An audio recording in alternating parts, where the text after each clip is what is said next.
Nay baga nabilin siguro gamay.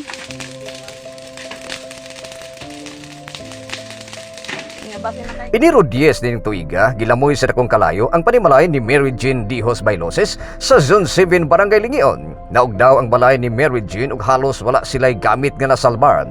Tungod dinhi nanawagan ang barangay nga matabangan ang pamilya ni Mary Jean.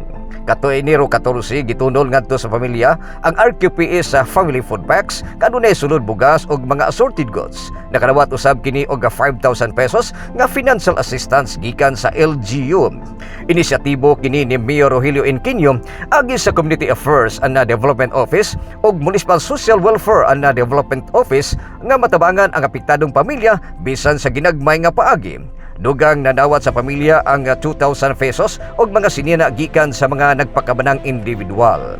Ni anime karon in response sa request ni Kagawad Cry yung Facebook, naada yung mga pipilaga nag-volunteer og donate og mga kanina og mga goods.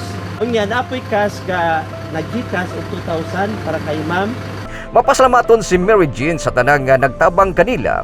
Salamat sa labi na gid sa inyong ipang hatag sa amo akaw nako nagid kay nagtabang sa amo so ma'am daghan gid kayong salamat po.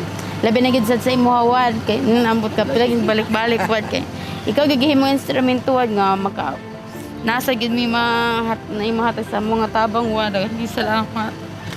Temporaryong nakipuyo si Mary Jean sa balay sa Ingsoon sa Zone 2 Barangay Lingion kauban ang iyang tibuok pamilya.